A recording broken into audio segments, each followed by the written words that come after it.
I'm very delighted to be with you today to present this collective effort launched by Reporters Without Borders with 100 of other organizations to fight misinformation. So it's not the only solution, but I believe it's part of the solution to provide an international signal that all the media ecosystem can seize to identify and reward trustworthy and transparent journalistic contents. So within this presentation, we'll see how showing transparency and respecting professional standards will help to gain visibility within tech platforms, advertising, and gain additional revenue for newsrooms. But before we go further, I would like to just remind the issue that we all face on a daily basis, the mistrust growing towards media and journalists, the loss of visibility, revenue, and trust for newsroom, and additionally, and I think this is the focus today, of the direct competition of contents on online platforms with journalistic contents and other types of contents. This being said, the idea was launched by Reporters Without Borders was to find a solution and a signal that can be shared within all the countries to the tech platforms and the different actors so that newsrooms and journalistic contents could be identified and rewarded. Because at the moment, we'll see after, but for tech platforms, this is the private actors that are defining what is journalistic content and what is a newsroom. And I do believe that should not be the case, and that's why the signal has been put into place. As a brief history of where it comes from and how it has been built, so 4 years ago, the idea of a self-regulatory mechanism came into the mind. We gathered together with 100 organizations from all the different countries to build a standard as an ISO-type standard that we can find in other industries based on transparency and professional practices so that all the actors could seize these criteria to identify what's a media outlet and not rely on each actor's own definition. This worked for 2 years with collaborative workshops and discussions to define this set of 130 criteria, so we'll discover them together just after. I think the important part also is that this standard is not a Reporters Without Borders standard, but it's an international standard approved by the European Committee for Standardization, which means that it has the legal value and it's not just a set of criteria that has been decided with a few members of the ecosystem. Basically, the standard has been created, then the tool was created to be able for each newsroom to access the standard and get compliant with it. And the last chapter is, of course, to get concrete rewards to the Journalism Trust Initiative and to newsrooms, so that these newsrooms that show favorable and transparency can get concrete benefits from it.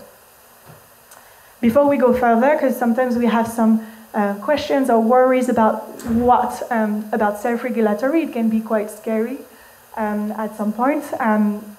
So just to precise that it's not about content, it's really on transparency and professional practices, in order, of course, not to ruin the pluralism or democratic aspect of it. The idea is not to judge the quality, but to judge the transparency and the way it has been processed, and making it available to partners and the public.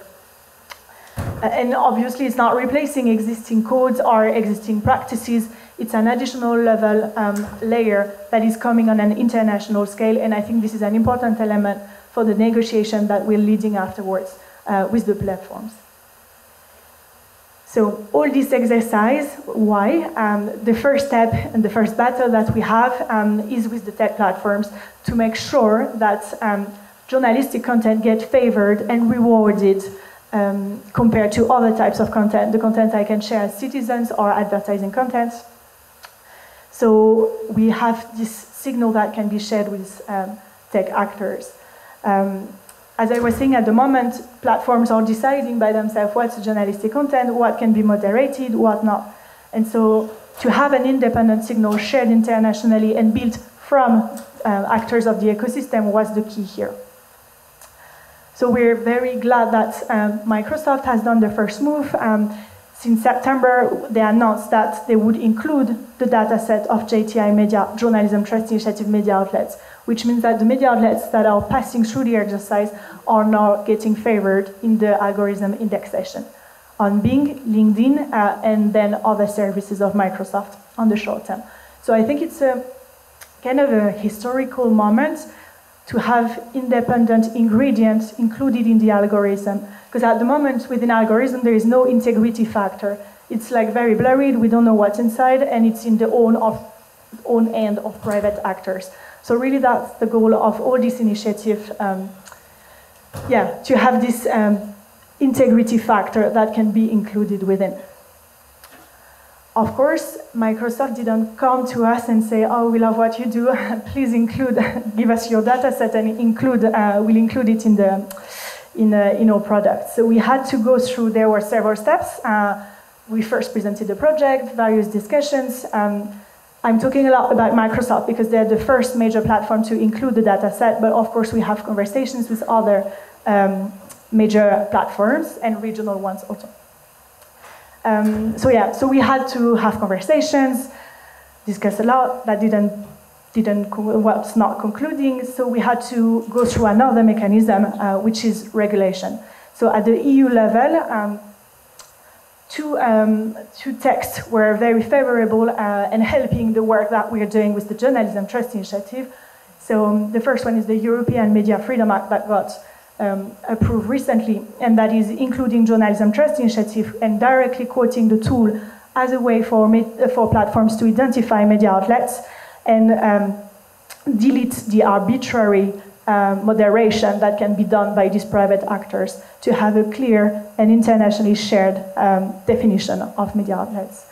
The second place where it's quoted in the EU regulation is the Code of Practice on the Digital Services Act, which also includes this amplification and so favoring media outlets, JTI media outlets, into search engines and tech platforms. So thanks to this legislation, it has obviously helped to negotiate with the platform and go further and start the implementation. So the implementation has started in January, so it's a really active tool, and we believe that more media outlets are joining. Of course, more platforms will be inclined to go further and include this tool.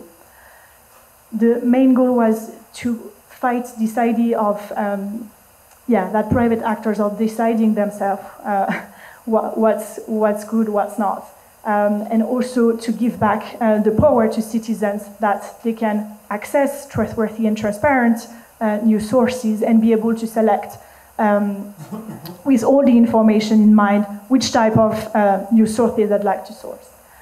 The absence of regulation was kind of a Far West, as we can say, with no duties and no rights for the media outlets online and also for the citizens. So that's what we're trying to do here with the signal and with the legislation work that is doing.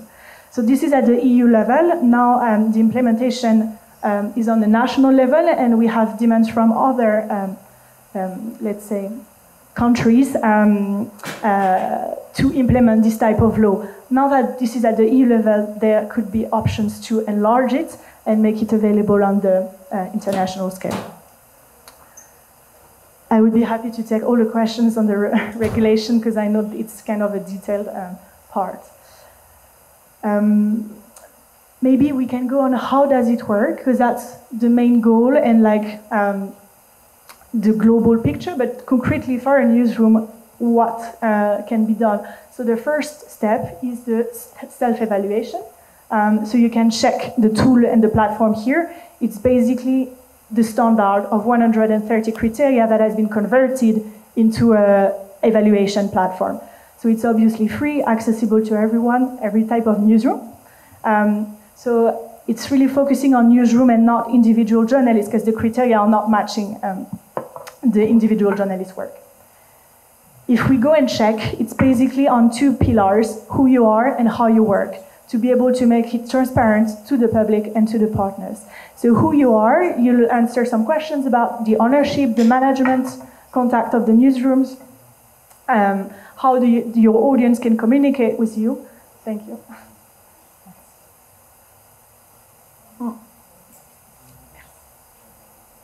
And and the data collection, how the data is treated, and what type of data is here. And the second pillar is on professional practices. So editorial mission, conflict of interest, treatment of sources. I don't know if we can do this game here, but maybe if you're a media representative, would you like to say if you have editorial mission in a written way, if you'd like to raise your hand? Because that's one of the questions of the criteria. Okay, no editorial mission written. So basically that's one of the criteria to become compliant with the standard. The second criteria is to make it available and transparent to the audience so that they can know how you work and how everything is proceeded. Another key question is the correction of mistakes. So how this is treated and how, in which time frame and with who the mistakes are treated. We can go and check the detailed questions just after. So that's for the self-evaluation. It takes a couple of hours, and the goal is to assess compared to the standard. The second step is the publication of the report, so that's still self-declaratory, obviously also free, and you get a report with all your answers that you can share within your network and within your website and all the communication tools. On our website, I will show you, but you can access all the reports that have been published and also maybe check the example from other newsrooms on this. And finally, the certification, which is the highest level of compliance.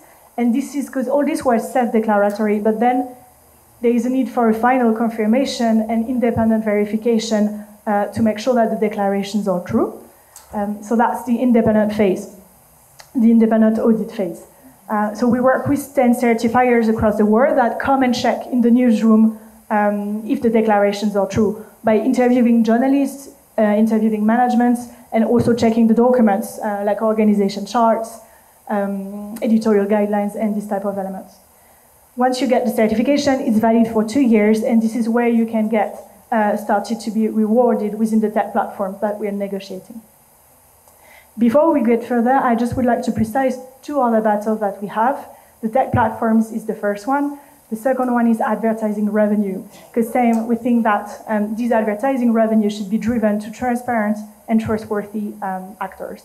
So we are now working with the World Federation of Advertisers and other actors to make sure that percentage of ads investment can be driven to transparent media outlets, thanks to this international signal.